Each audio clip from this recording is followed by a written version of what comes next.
ఎర్రవల్లిలోని వ్యవసాయ క్షేత్రంలో సీఎం కేసీఆర్ తలపెట్టిన మహారుద్ర సహిత సహస్ర చండీ యాగం రెండో రోజుకు చేరుకుంది. మొత్తం 300 మంది ఋత్వికులతో 5 రోజుల పాటు చతుర్వేద మహారుద్ర సహిత సహస్ర చండీ యాగం కొనసాగనుంది. విశాఖపట్నానికి చెందిన శారదా పీఠాధిపతి స్వరూపానందేంద్ర సరస్వతి ఆధ్వర్యంలో యాగం కొనసాగనుంది. చండీ యాగంలో భాగంగా ఈ నెల 25న పూర్ణాహుతి కార్యక్రమాన్ని నిర్వహించనున్నారు.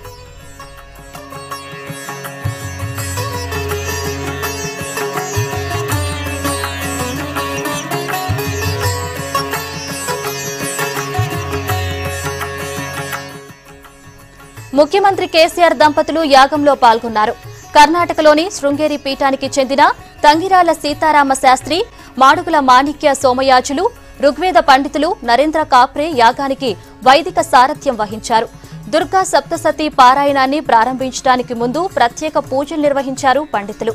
కార్యక్రమానికి ముందు ముఖ్యమంత్రి కేసీఆర్ దంపతులు యజ్ఞవాటిక చుట్టూ ప్రదక్షిణం చేసి చండీ యజ్ఞవాటికలో పుణ్యాహచనం నిర్వహించారు. తర్వాత శాస్త్రోక్తంగా గోపూజ, గురుపూజ జరిగింది. దాదాపు 3 గంటల పాటు కేసీఆర్ దంపతులు యాగవాటికలో ప్రత్యేక పూజలు చేశారు. ఇందులో భాగంగా వైవాహిక స్వర్ణోత్సవాలు జరిగిన వయోవృద్ధ దంపతులకు దంపతి పూజలు, కన్యాకుమారి పూజలు నిర్వహించారు కేసీఆర్ కుటుంబ సభ్యులు.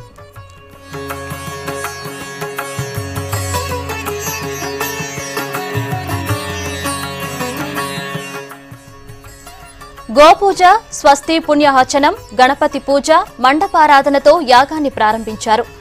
చండీ పారాయణం చేసేవారికి రక్షణగా యాగశాలల 4 దిక్కుల్లో చతుర్వేద పారాయణాలు చేశారు. రోజుకు 100 పారాయణాల చొప్పున 5 రోజుల్లో 1000 పారాయణాలు పూర్తి చేస్తామన్నారు పండితులు.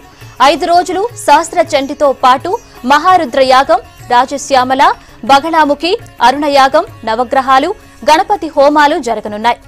రోజు 2 విడతల్లో యాగం నిర్వహిస్తున్నారు. ఉదయం 8 గంటల నుంచి 12 వరకు, సాయంత్రం 4 గంటల నుంచి 7 గంటల వరకు వేద పారాయణాలు, స్వాహాకారాలతో హోమం జరుగుతోంది. రాష్ట్రం అన్ని రంగాల్లో అభివృద్ధి చెందాలని, ప్రజలు క్షేమంగా ఉండాలని ఋత్వికులు పూజలు చేశారు. మరోవైపు ఇవాళ సాయంత్రం ఢిల్లీకి వెళ్లనున్నారు సీఎం కేసీఆర్. కేంద్ర మంత్రి హర్షవర్ధన్ కుమారుడి వివాహ వేడుకల్లో పాల్గొనేందుకు హస్తినకు వెళ్లనున్నారు.